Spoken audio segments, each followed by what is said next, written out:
اتباع رسول کے حوالے سے بعض ساتھیوں کے سوالات مسلسل جمعے کے بعد بھی جاری رہتے. گزشتہ جمعے اور اس سے قبل 2-3 جمعوں میں اتباع رسول کے حوالے سے جو گفتگو ہوئی ان میں ایک نقطہ ہم نے یہ بیان کیا تھا کہ کائنات کے اندر، دنیا کے اندر کوئی ایسی شخصیت موجود نہیں ہے سوائے نبی کریم صلی اللہ علیہ وسلم کے کہ جن کی خاموشی بھی دین بن جاتی ہے، جن کی خاموشی بھی دین بن جاتی ہے. کس طرح؟ کوئی انسان آپ کے سامنے کوئی بات کرے، آپ اس کو روکیں نہ، ٹوکیں نہ. کوئی عمل کرے، آپ اس کو روکیں نہ اور ٹوکیں نہ، آپ خاموش رہیں، پھر یہ عمل بھی دین میں حجت بن جاتا ہے. اس کی حیثیت دین میں کیا ہوتی ہے؟ حدیث تقریری کی، کہ نبی کریم صلی اللہ علیہ وسلم نے کوئی عمل دیکھا اور خاموش ہو گئے. نبوت کا، شریعت کا یہ تقاضا ہوتا ہے، یہ شریعت کا بھی تقاضا ہے، نبوت کا بھی تقاضا ہے کہ نبی اپنے سامنے کوئی غلط بات ہوتی دیکھے فی الفور روک دے. جب یہ بات رکھی، ایک حدیث آپ کے سامنے رکھی تھی کہ ایک صحابی نماز پڑھ رہے تھے تو نبی کریم صلی اللہ علیہ وسلم نے کہا واپس لوٹو، تو نے نماز ادا کیوں نہیں؟ تو نے نماز نہیں پڑھی، واپس لوٹ جا. بعض ساتھیوں نے یہ سوال کیا کہ نبی کریم صلی اللہ علیہ وسلم نے انہیں دوران نماز کیوں نہیں روکا؟ جب وہ نماز پڑھ رہے تھے، نماز کے اندر جو غلطی اور مسٹیک کر رہے تھے، اسی وقت دوران نماز اس کی اصلاح کیوں نہیں کی؟ تو میرے بھائیوں، نبی کریم صلی اللہ علیہ وسلم کی خاموشی اگرچہ حدیث ہوتی ہے، لیکن نبی کریم کئی مرتبہ کسی بات کی اہمیت اجاگر کرنے کے لیے اس بات کو مؤخر کیا کرتے تھے. یہ نبی کریم صلی اللہ علیہ وسلم کا سلوک تھا. ابی بن کعب کا مشہور واقعہ ہے. ابی بن کعب نماز پڑھ رہے ہیں، اب نماز کو ادا کرنے کے لیے اللہ کے سامنے کھڑے ہو چکے. نبی کریم صلی اللہ علیہ وسلم نے خود دیکھا کہ ابی بن کعب نے نماز کی نیت کر لی ہے، اللہ کے سامنے کھڑے ہو گئے. نبی کریم صلی اللہ علیہ وسلم نے ابی کو آواز دی، ابی میری بات سنو. اب وہ حالت نماز میں ابی کے دل میں خیال آیا، ایک طرف اللہ کے سامنے کھڑا ہوں، دوسری طرف نبی کریم صلی اللہ علیہ وسلم پکار رہے ہیں، اب کیا کروں؟ اب کیا کروں؟ نماز کو تیزی سے پڑھا، مختصر کیا، سلام پھیر کے آئے. نبی کریم صلی اللہ علیہ وسلم نے کہا ابی، اور آپ کو پتا نا ابی ابن کعب کون ہے؟ ابی قرآن کے بڑے حافظوں میں سے ہیں، صحابہ میں سے بڑے قاری ہیں. نبی کریم صلی اللہ علیہ وسلم سے صحابہ قرآن سنا کرتے تھے. ایک دن نبی کریم ابی ابن کعب کو کہتے ہیں قرآن پڑھیے، میں نے سننا ہے. آقا ہم تو آپ سے سیکھتے ہیں، آپ پڑھتے ہم سنتے، ہمارے دل میں فرحت و شادمانی کے جذبات اتر جاتے ہیں. ابی میں تجھے ویسے نہیں کہہ رہا، مجھے اللہ نے کہا ابی ابن کعب سے قرآن سنا، مجھے اللہ نے کہا. ابی کی آنکھوں میں آنسو آ گئے، کیا اللہ نے میرا نام لیا؟ یہ اتنا بڑا صحابی ہے، یہ اتنا بڑا صحابی ہے. نبی کریم صلی اللہ علیہ وسلم نے کہا ابی تو قرآن کا اتنا بڑا قاری ہے، تو نے قرآن کی آیت نہیں پڑھی؟ پڑھی. آقا کون سی؟ یا ایھا الذین آمنوا استجیبوا للہ وللرسول. اے ایمان والو، جب اللہ اور اس کا رسول کسی چیز کی طرف بلائے، لوگوں کتنی واضح بات، کسی چیز کی طرف پکارے اللہ اور اس کا رسول، جب بھی کسی چیز کی طرف بلائے تو فوری اس کی طرف بڑھا کرو، فوری جواب دیا کرو. نبی کریم صلی اللہ علیہ وسلم ابی ابن کعب کو کیا کہہ رہے ہیں کہ تیری نماز بھی اب اس وقت تک قبول نہیں ہے کہ اگر دوران نماز میں محمد صلی اللہ علیہ وسلم تجھے آواز دے دوں، تیرا کام یہ بنتا تو نماز توڑ کے محمد صلی اللہ علیہ وسلم کی بات کو سن.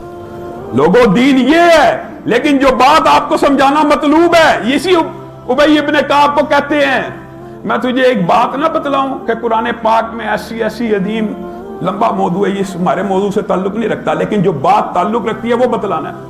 تجھے ایسی صورت نہ بتلاؤں جو آج سے پہلے کسی کتاب میں نازل نہیں ہوئی، اتنی عظمت والی، اتنی بلند. ابی ابن کعب اب مشتاق ہیں کہ اللہ کے رسول جلدی بتائیں، لیکن نبی کریم بتا نہیں رہے. تو نبی کریم صلی اللہ علیہ وسلم بعد امور ان کے اندر تاخیر فرمایا کرتے تھے تاکہ بندے کا شوق بیدار ہو جائے. تو تاخیر ہونے کی وجہ سے یہ بات نہیں ہے کہ نبی کریم صلی اللہ علیہ وسلم نے انہیں فی الفور نماز سے نہیں تھا ٹوکا.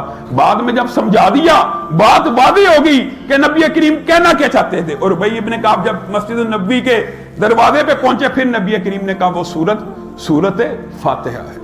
تو یہ نبی کریم صلی اللہ علیہ وسلم کا ایک اسلوب تھا۔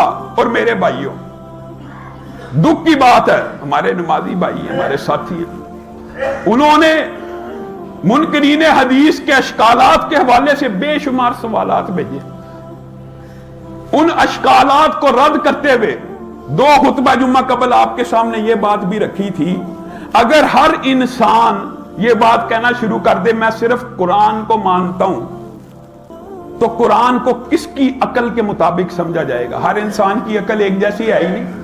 اگر صحابہ جو قرآن پاک کے اولین مخاطبین میں سے ہیں وہ بھی حدیث کے بغیر قرآن پاک کو سمجھنے کی کوشش کرتے ہیں، آپ کے سامنے متعدد واقعات رکھے تھے، کیا نتیجہ نکلتا ہے؟ پریشان ہو جاتے ہیں۔ حدیث کے بغیر قرآن کو سمجھا ہی نہیں جا سکتا، حدیث کے بغیر اسلام کا تصور ہی کوئی نہیں۔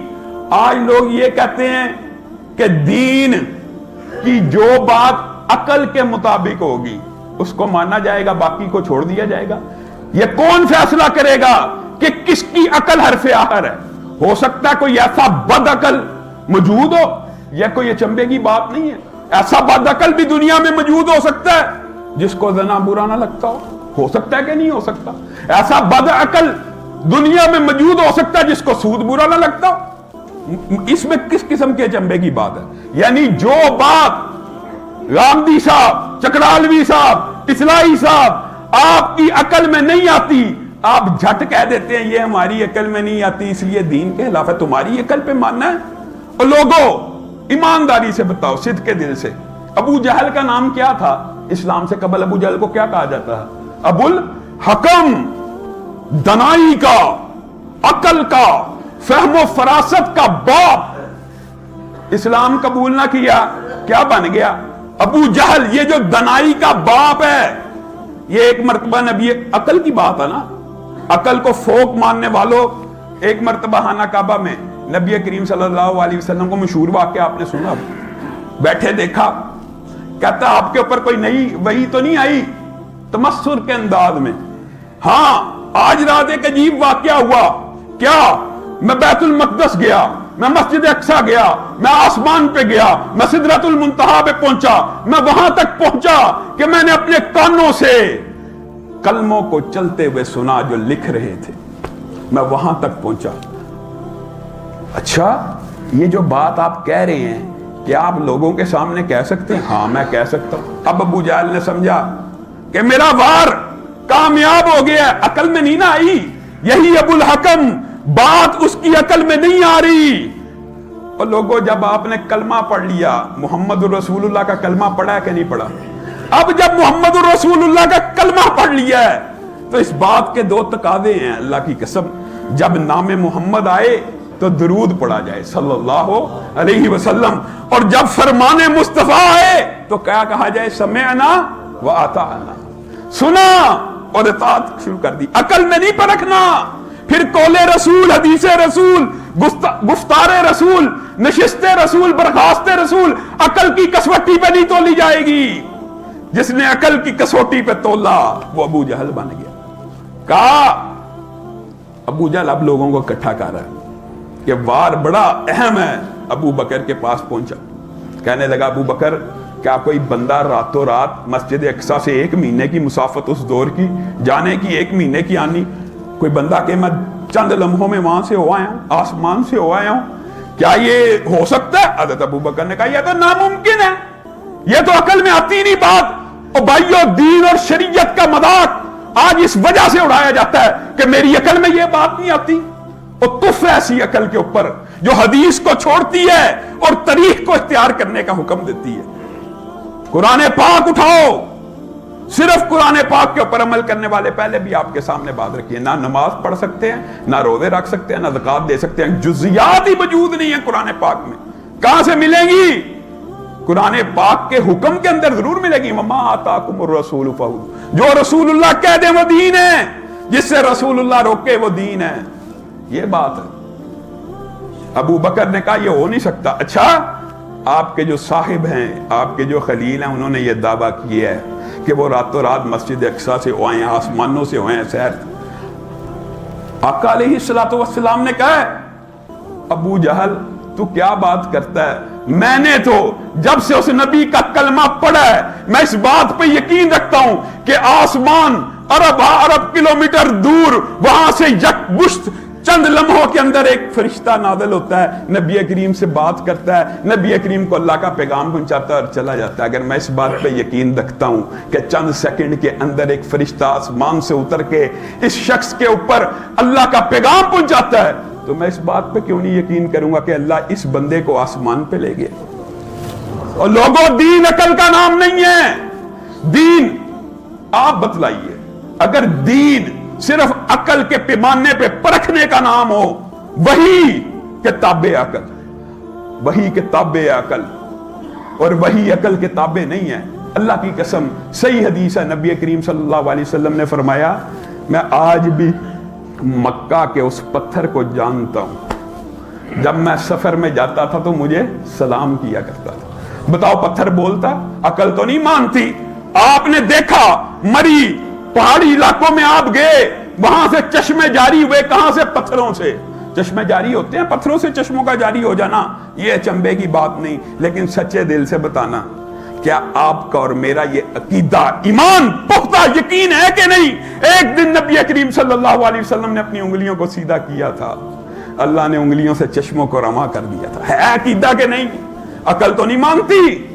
اور یہ کم عقل, بد عقل, بدبخت لوگوں کا وتیرہ ہے جو حدیث رسول کے سامنے, قول رسول کے سامنے, دین کے سامنے, شریعت کے سامنے یہ مقدمہ پیش کریں کہ جی عقل میں ہمارے بات نہیں آتی. تمہاری عقل دین ہے؟ تمہاری عقل حجت ہے؟